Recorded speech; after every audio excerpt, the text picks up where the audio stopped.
Selamat datang kembali di mata kuliah online atau materi IT for Marketing atau IT untuk konsentrasi pemasaran. Saat ini kita masih ada di bab tentang Ethics in Marketplace bagian kedua. Bagian yang belum melihat video sebelumnya, silahkan dicek di playlist. Di bagian pertama, saya menjelaskan pemahaman awal dan pengenalan tentang etika. Di bagian ini saya melanjutkan tentang pengenalan awal etika, bahwa di dalam etika yang sebelumnya saya sudah jelaskan itu tidak berhubungan langsung dengan agama.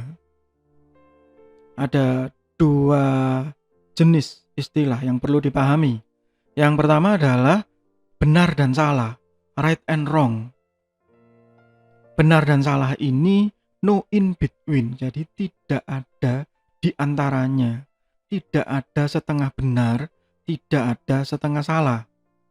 Usually apply to doings, action, and there is usually no in between. Jadi kalau benar ya benar saja, kalau salah ya salah. Kita tinggal memilih mau melakukan yang mana. Dengan syarat seperti yang sudah saya jelaskan di video sebelumnya, kita memiliki alasan atau reason atau explanation. Yang kedua adalah good and bad. Usually apply to beings, things or state of affair. And there are usually degrees between. Jadi kalau baik dan buruk ini berbeda. Kenapa kok berbeda? Karena bisa jadi ada yang setengah baik, bisa jadi ada yang setengah buruk. Jadi tidak harus sama.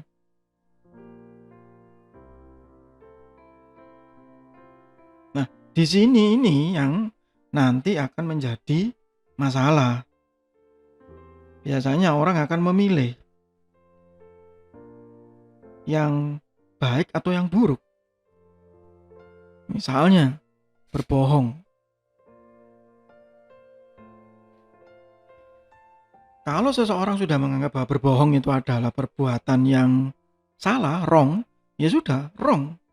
Tetapi jika mengkategorikan ini kebohongannya baik atau buruk ya. Kalau kemudian dia mendefinisikan begini, saya ini berbohong untuk menyelamatkan banyak orang. Memang berbohong itu tidak baik. Tetapi di kasus saya ini, kalau saya tidak berbohong, maka akan ada banyak orang yang terluka, misalnya begitu. Maka ada derajat kejelekan di dalam tindakan bohongnya tadi. Tetapi itu tetap perbuatan yang salah, berbohong itu tidak bisa dibenarkan.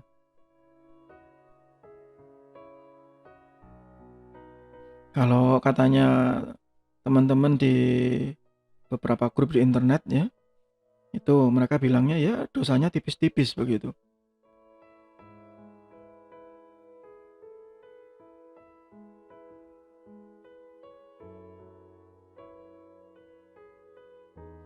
Itu yang terjadi sekarang. Nah, sekarang kita hubungkan dengan marketplace.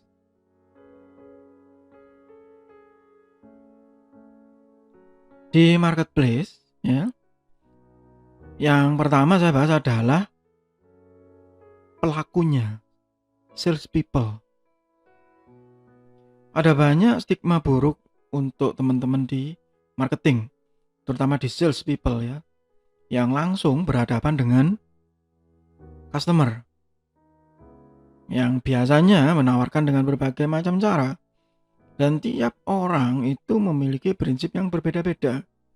Ada yang ya sangat jujur begitu, ada yang ya bohong tipis-tipis, ya biar laku lah pak gitu.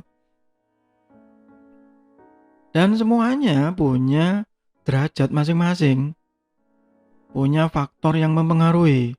Satu adalah hukum pasti. Kalau memang itu hukumannya berat, ya mereka tidak akan berani melakukan hal tersebut. Role model provided by top management dari perusahaannya masing-masing. Kalau memang dicontohkan seperti itu oleh pimpinannya dalam melakukan penawaran, ya pasti akan diikuti oleh anak buahnya.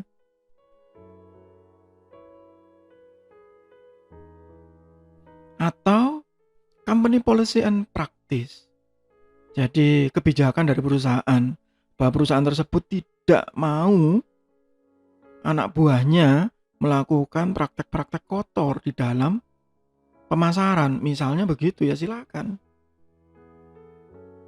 Role model provided by sales manager, ya dari supervisornya masing-masing.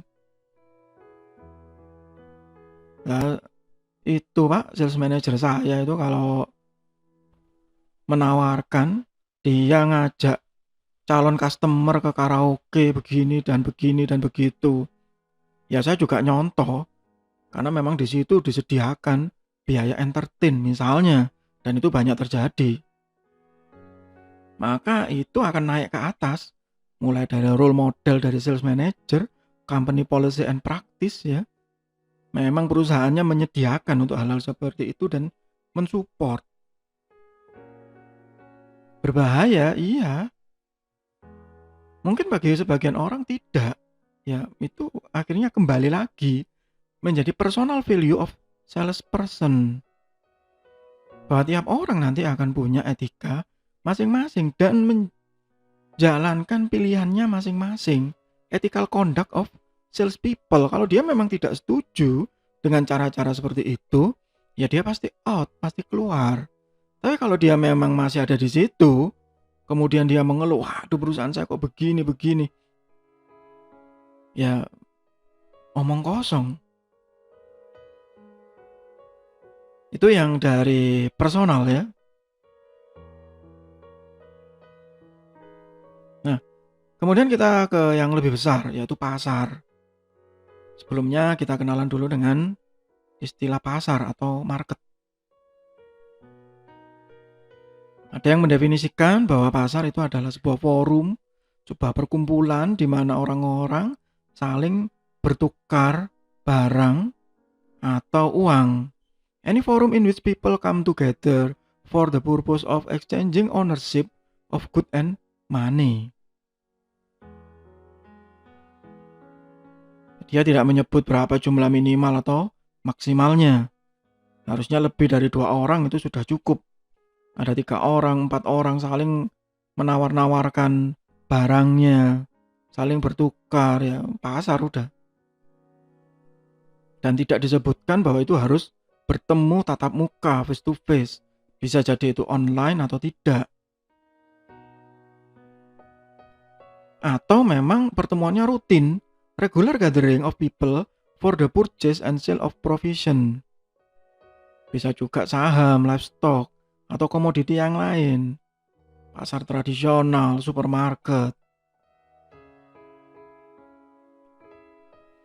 mall, apapun itu istilahnya. Yang penting di situ ada aktivitas membeli dan ada aktivitas menjual, purchase and sale. Bisa menjadi pasar yang kalau bahasa Jawa kemeriak gitu ya, banyak gitu ya. Ya mungkin sekarang kalau di masa-masa pandemi seperti ini sudah sulit untuk terjadi ya.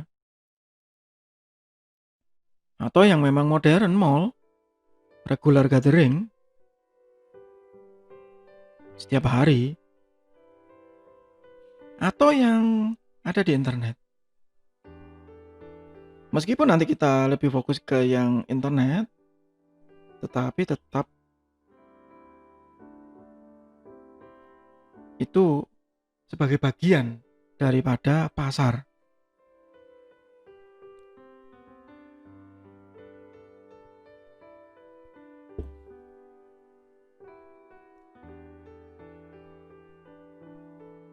Ada banyak jenis pasar nanti yang akan dijelaskan. Ada pasar yang perfect, sempurna, yang sulit ya untuk terjadi ya. Saya pikir hampir tidak ada mungkin. A free market in which no buyer or seller, itu kepotong ya, have the power to significantly affect the prices at which goods are being exchanged. Jadi semua penjual, semua pembelinya itu punya power yang sama dalam menentukan harga. Sulit ya, sangat sulit untuk terjadi di masa-masa seperti ini. Biasanya nanti ada yang menjadi bandar atau penjual besarnya, ada yang menjadi retail, pembeli kecilnya, penjual ecerannya, ada yang level distributor, level grosir, dan nanti masing-masing akan memiliki kekuatan sendiri dalam menentukan harga.